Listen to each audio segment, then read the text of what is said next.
one little girl from Kathmandu that I was working with, she had to take 4 planes, and she lived in a little village, didn't have running water, and now is in a city. And when she had to write it in her journal about her trip to the United States and what it was like and what she remembered. And the thing that she thought was the best thing ever was ketchup. And she thought that ketchup was, she ate all of her ketchup and her parents' ketchup and her sister's ketchup. And she thought it was a type of chutney that was just, one of the best inventions ever. It was just, she was a fantastic little girl. I loved working with her. Welcome to the Gratitude Podcast on www.georgianbenta.com, where you'll hear a new story each week that will inspire more gratitude in your own life. Our mission is to inspire 100,000 people to discover how to feel gratitude and live a happy life through the amazing life stories of our successful guests and their actionable tips. And now, the host of our podcast, Georgian Benta. Hi, Gratitude Seeker. Welcome to a new episode of the Gratitude Podcast. Today with us, we have Jenn Green. She is one of the winners of the Circle of Joy Award. And I'm really happy to have her here and have her share her consistent focus on gratitude and how she's using gratitude to make life more beautiful and to see those things that are positive in spite of other things that might be happening that are seemingly negative.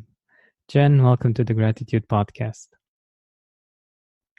Hi, Georgian. Thank you for having me. It's been a real honor to be selected. My pleasure. It's one of the things that we love doing, me and Justin, rewarding the people that are practicing gratitude consistently. And I'm really happy to have you here. And it's a great opportunity for us to explore gratitude and to share ideas with our listeners about how you are able to keep being so consistent with this practice. So firstly, let us know a little bit more about you. Well, let's see. I'm a mom. I've got 3 college-age students. Wow. And I've been married for almost 30 years. I'm an accountant, and I've been a working mom for, ever, it seems like. Oh. My father was career military, and he was a linguist, and I wound up moving all over the United States as a child. I got to meet lots of interesting people. My dad spoke 3 languages, which is very unusual in the United States. And, got to meet lots of different people from lots of different cultures, and it was a great childhood, I think. I've done, the past few years, my family's had a few health issues, which has been challenging. I've always felt like I've had to work, not work. I've always worked and always had results. So if there was a problem, I could work through it and get through the results. But health is a different ballgame. You can't have control over those things. So that has been a learning experience for me. And it was that's been those were the challenges that brought me to focusing on gratitude. Generally, I've been a pretty positive person most of my life, but when you have those types of challenges that you don't have any control over, it can bring you into a kind of a dark place. Mm-hmm. Of course. And I think it's a really beautiful way of responding to them, focusing on gratitude and looking for ways in which you can stay and become even more grateful. Let us know a little bit how you got started. I know that you had these family health issues. How did you start your journey? How did you decide to focus on gratitude? In the past, the things that have helped me when I've had challenges was working out and meditating, and just doing those things didn't help me, and I started looking for other things that could help me focus on being positive, and I found the 365 gratitude app. I read about gratitude journaling in the past, and I tried doing it, but just writing on paper didn't seem to help. But when I found the app, it really helped me become more consistent with focusing on things to be grateful for, and having a prompt every morning when I look into it made me not think about other things that would all of the actually simple things that I have to be grateful for. It really helped me develop a consistent practice. Yeah, that's wonderful. And I've seen in my own experience that gratitude is very helpful with cultivating resilience. Like, even though we have challenges, even though some things aren't working in our life the way we thought they would work, or we hoped they would work, the fact that we have this practice is really helpful in staying positive and dealing with those situations better, isn't it? Yes, definitely. Just being reminded that it's going outside and it's a beautiful day, and or I can go into any faucet in my house and turn on water and not have to haul water. Or I live in a safe neighborhood. I can walk my dog and I don't have to worry about anything. I had a great career, and I've been able to support my family. I've gotten to travel. A lot of people don't get to travel, and I've gotten to see a large part of the world. Those are all fantastic things that I'm grateful for. I do some volunteer work with refugee kids that come in to there's a school that has a lot of refugee children that come in, and they speak probably 35 languages, and all of those kids are so very grateful for the where they're living now, and so happy. And that, I think, getting to spend time with kids that aren't in the are truly coming from probably the worst circumstances, and they're, as far as where they're living now, it's 100 times better than where they came from, and it's still very simple. And they're very grateful, and they're grateful to see me every week, and that makes me very happy too. That sometimes it's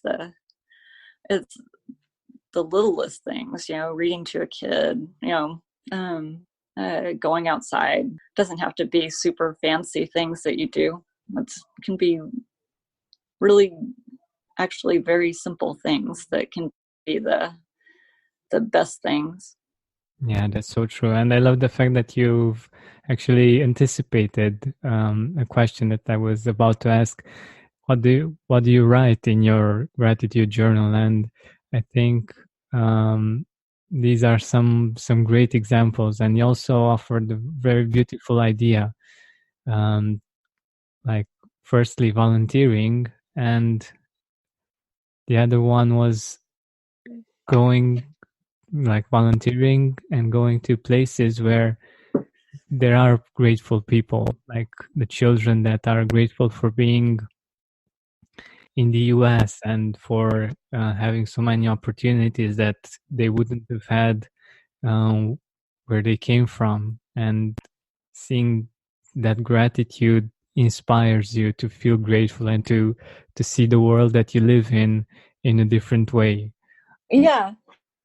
Um, well, one of the things that the kids do, and they actually, it's really surprising to me how fast they learn. I'm working with them with learning English and reading. The one little girl from Kathmandu that I was working with, she had to take 4 planes, and she lived in a little village, and didn't have running water, or was in a farm, and now is in a city, and when she had to write it in her journal about her trip to the United States and what it was like and what she remembered.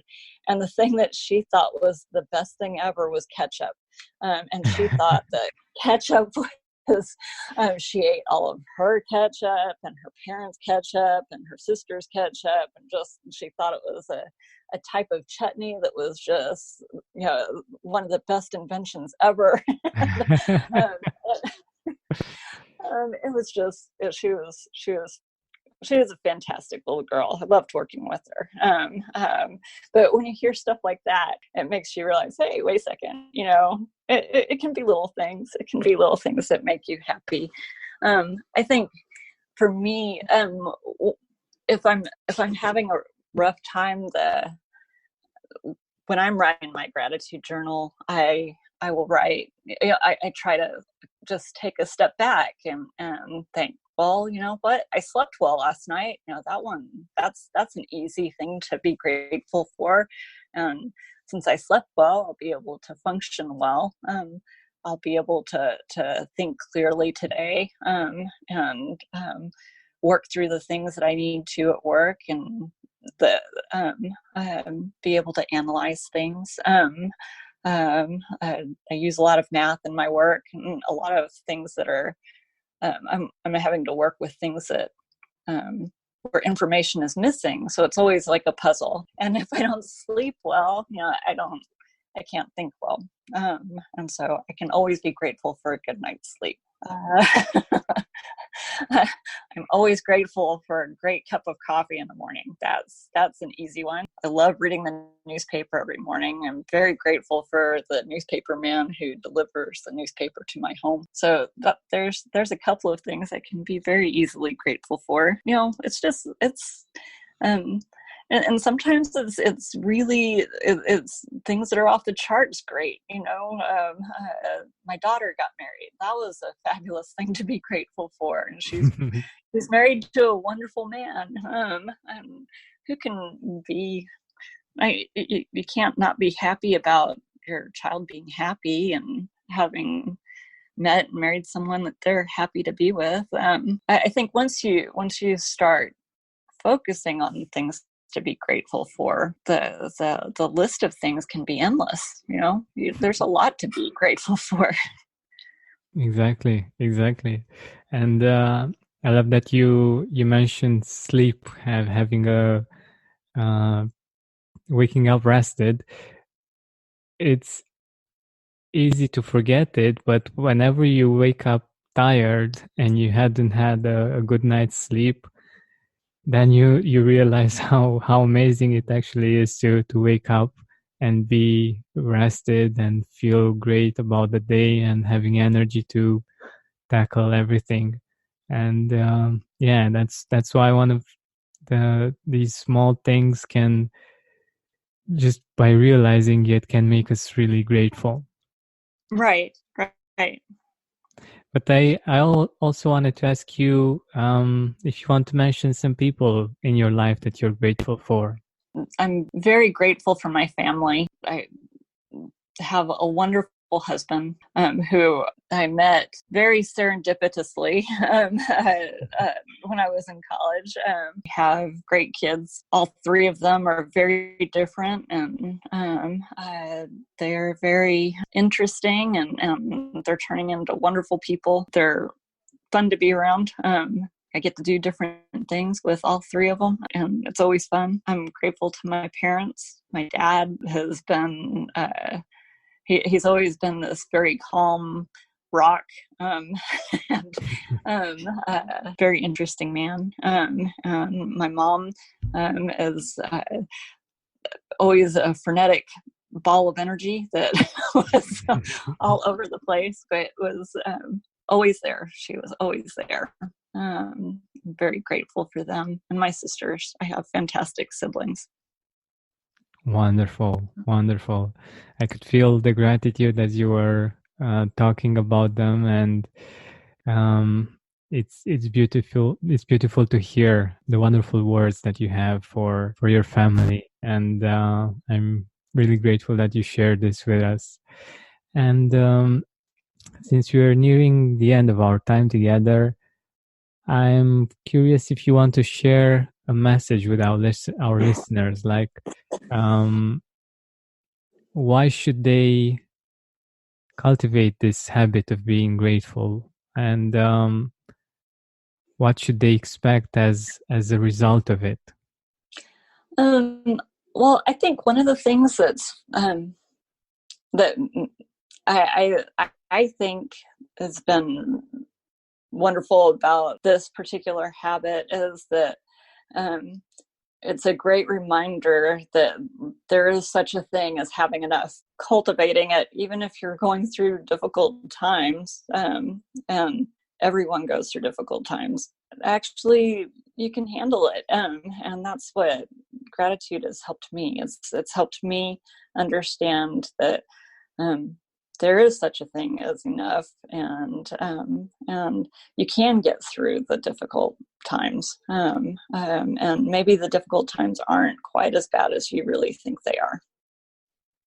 Wow, I love this. I love this.